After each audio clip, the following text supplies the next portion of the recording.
What's up, guys? It's Lord Botha here for another video, and apparently we're getting a John Wick 5. This comes to us from Culture Crave via X Twitter, and it states, John Wick 5 is officially happening. Keanu Reeves will return, Chad Stahelski is directing, and a story has been decided. Now, when this was originally posted by this outlet and several other outlets, a lot of people didn't really believe it. And they didn't really believe it for a couple of reasons. First, and this is the big one, it was all posted on April 1st. So yeah, April Fool's Day, bad day to post a whole bunch of movie and pop culture news, if you want people to actually believe it. The second reason is that Keanu Reeves, in interviews, has basically been like, I don't know if I can do John Wick anymore. I'm getting too old. He talked about how his knees are basically shot and he just physically can't do the movement. He can't do the role anymore. And the major other reason why people didn't know if this was actually true is because the end of John Wick Chapter 4 ends, not to spoil it, but let's just say pretty definitively. But with that all said, this seems to be real. It's real news. We're getting a John Wick 5. And Keanu is returning. Chad Stahelski is also returning.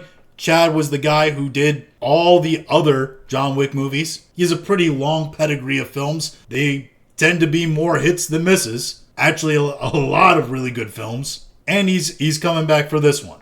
Now, there are several other John Wick universe films that are going on. We have the Kane movie that's slated to come out eventually that will be both starring and directed by Donnie Yen, which will hopefully give us the blind Daredevil-esque film that we've always actually wanted. The other John Wick film that is in the works is Ballerina, starring Ana de Armas, and it is slated to come out in just a couple months. June 6th is the release date, I believe. And even though we have Ana de Armas saying pretty base things here, where it says, and this comes from Variety, Ballerina star Ana de Armas wants more original female-led action movies. Let James be James, that's James Bond, and John Wick be John Wick.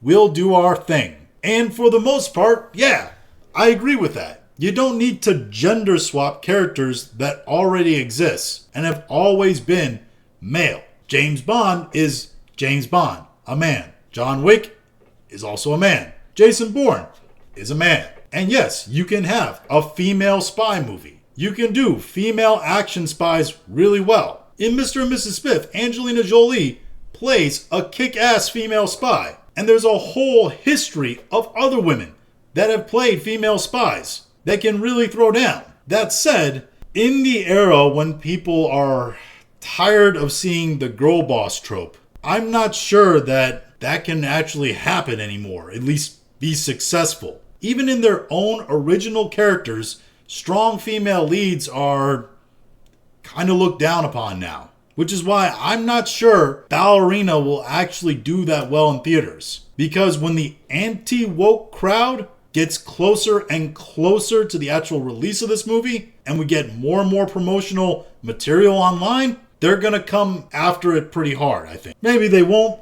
Maybe I'm wrong on that. Maybe they'll think it's cool, it's awesome. This one will get a pass. But my gut feeling tells me that they're going to say it's woke, that it's not believable. Though, to be fair, even though John Wick is realistic in its gore and violence, it also has bulletproof suits that guys block bullets with by pulling their suit jackets over their face.